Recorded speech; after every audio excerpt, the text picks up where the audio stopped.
Capítulo 3, versículo 7. Ao anjo da igreja que está em Filadélfia, escreve: isto diz o que é santo, o que é verdadeiro, o que tem a chave de Davi, o que abre e ninguém fecha, e fecha e ninguém abre.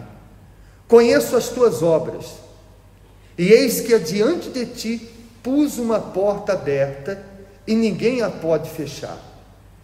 Porque tendo pouca força, leia comigo, por favor, guardastes a minha palavra e não negaste o meu nome. Nós vamos reparar aqui nessa carta à igreja de Filadélfia que ela e a igreja de Esmirna, que nós já falamos algumas quartas-feiras atrás, foram as duas únicas igrejas que não foram repreendidas. Ou seja, que o Senhor Jesus não precisou escrever para elas a fim de que elas se consertassem, como aconteceu com a igreja de Éfeso, que ele chamou a atenção deles porque haviam abandonado o primeiro amor, como foi, por exemplo, com a igreja de Pérgamo, que do lado de dentro, do lado de fora, eram fiéis, mas do lado de dentro permitiam que houvessem coisas erradas, como foi a igreja de Sardes da semana passada, em que Jesus falou duramente, dizendo: olha, vocês têm nome de que vivem e estão mortos. Nessa você vai reparar que não há nenhum tipo de repreensão, mostrando que aquela igreja estava bem espiritualmente. Mas há um detalhe muito importante: se você tem essa Bíblia de estudo, depois, quando você estiver na sua casa, leia as anotações do bispo, e ele fala aqui que essa igreja de Filadélfia, ela ficava apenas a 20 quilômetros de distância da igreja de Sardes. Ou seja, ela estava próxima, muito próxima àquela igreja da semana passada, que tinha nome de que vive, mas estava morta espiritualmente. Uma igreja fria, uma igreja morta espiritualmente. Mas mesmo tão próximo a eles, e talvez até que convivessem juntos, porque nós estamos falando de uma distância pequena e de uma altura em que as pessoas, elas conviviam mais, talvez, alguns membros da igreja de Filadélfia costumavam ir a Sardes, e alguns de Sardes costumavam vir a Filadélfia, como hoje é comum, por exemplo, membros de Anadia assistiam um culto aqui, os daqui assistiam em Figueira da Foz, e eles eram muito próximos àquela igreja que era morta espiritualmente.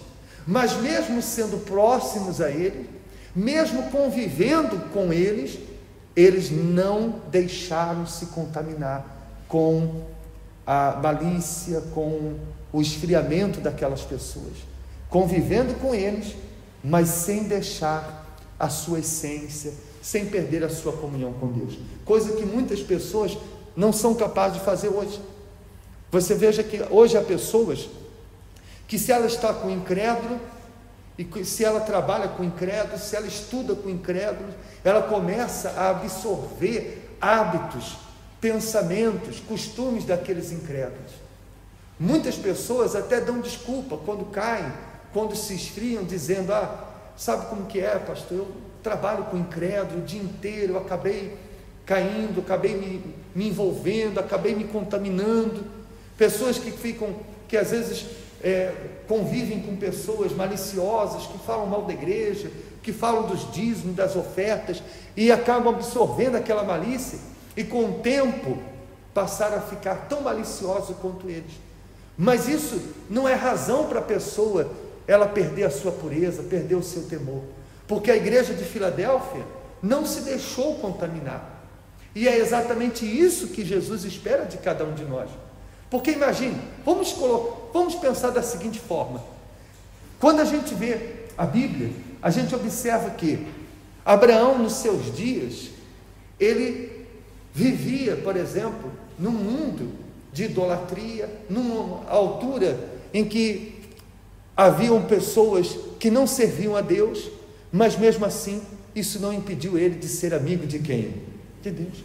O caso de Noé, que nos dias dele, quem assistiu a novela Gênesis, no início, deve se lembrar, não havia ninguém naquela altura que eram de Deus como ele.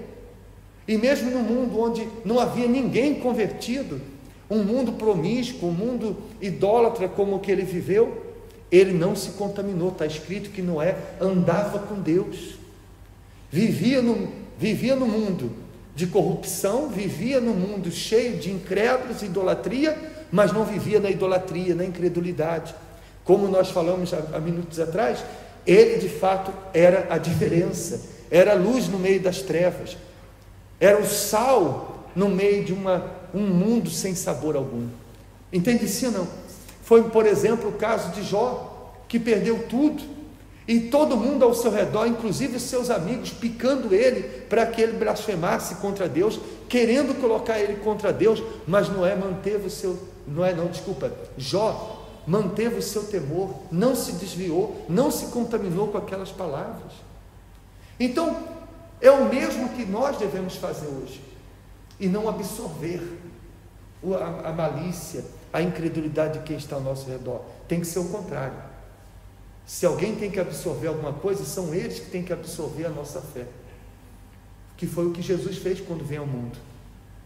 Jesus veio ao mundo e transmitiu o que havia dentro dele, foi a fonte que salvou as pessoas que o ouviam. Imagine se Jesus tivesse vindo ao mundo e se contaminasse. Então, assim como ele manteve-se aqui no mundo, em forma humana, sendo tentado como cada um de nós, mas não se corrompeu, não se contaminou e permaneceu na presença de Deus até o fim, é o mesmo que nós devemos fazer hoje. Amém? Por isso Jesus, ele fala para aquela igreja, versículo 9: eis que farei aos da sinagoga de Satanás, aos que dizem judeus e não são, mas mentem, eis que eu farei que venham e adorem prostrado aos teus pés, e saibam que eu te amo. Como guardaste a palavra da minha perseverança, da minha paciência, também eu te guardarei da hora da tentação, que há de vir sobre todo o mundo, para tentar os que habitam na terra. Aqui Jesus estava se referindo à grande tribulação, aqueles que guardam a palavra de Deus, aqueles que conservam a presença de Deus, esses Jesus não vai permitir que passem pela grande tribulação. Ele diz: eis que venho sem demora, guarda o que tens, para que ninguém tome a tua coroa. Então essa foi a única recomendação que Jesus fez a eles: mantenham-se assim. É como num bom português eles dissessem: mantenham-se salvos, mantenham-se firmes, mantenham-se puros, não importa com quem vocês vivem, não importa onde vocês vivem, não importa o que vocês passem, não importa o que vocês ouçam, não importa o que vocês vejam, guarda a fé que vocês têm, guarda a comunhão que vocês têm. Amém? Às vezes, por exemplo, quando a gente fica sabendo que uma pessoa deixou a presença de Deus, a gente sente uma tristeza tão grande. Às vezes nós pastores, quando nos encontramos numa reunião, é comum, por exemplo, eu encontrar com um pastor que hoje está numa igreja que eu passei alguns anos atrás, e às vezes lembrar de alguém e perguntar: e como é que está o fulano? Que às vezes a gente lembra uma ou outra pessoa. Como é que está aquela pessoa? Olha, se afastou. Olha, é uma tristeza tão grande. A gente só vê que uma pessoa que estava firme, que era tão pura, que era tão dedicada, hoje está no mundo, tão fria, tão incrédula. Se eu sinto uma tristeza, imagine a tristeza daquele que deu a vida por ela. Imagine a tristeza daquele que recebeu ela no estado que estava, perdoou, transformou, deu a presença dele, e depois, por um prato de lentilhas, por um pecado qualquer, por uma aventura, por uma má companhia, por sabe lá se o que, a pessoa simplesmente deita fora todo o esforço que foi feito da parte de Jesus, da parte dos servos de Deus, para que aquela pessoa tivesse sido transformada. Não há tristeza maior do que essa. Por isso, como eu já disse aqui em outras pregações, por isso que a Bíblia mostra que a punição para aqueles que conheceram a palavra e a desprezaram e abandonaram a Jesus vai ser muito mais severa do que aqueles que nunca tiveram experiência com Deus. Porque aqueles que nunca conheceram a palavra de Deus, Aqueles que nunca tiveram uma experiência com Deus, eles vão responder por isso, porque mesmo que nunca tivessem conhecido, deveriam ter conhecido. Mesmo que nunca tivessem buscado a Deus, deveriam ter buscado, porque de uma certa forma ou outra, alguma vez essas pessoas foram evangelizadas, tiveram a oportunidade delas. Mas aqueles que um dia estiveram no nosso meio, aqueles que um dia tiveram experiência com Deus, e quanto maior tiverem sido as suas experiências, e mesmo com tudo isso, essas pessoas tiverem abandonado a fé, deixado a presença de Deus, esse desgosto, essa tristeza causada em Deus, sairá para ela muito mais caro. Por isso que tem que haver esse temor, de você ver a sua carreira com Jesus, a sua caminhada com Jesus, como uma estrada de mão única, não tem mais volta. Para o mundo de onde nós saímos, não tem mais lugar para nós, amém? Então, quando o diabo vier lhe oferecer qualquer coisa em troca da sua salvação, lembre-se disso, conserva o que você tem.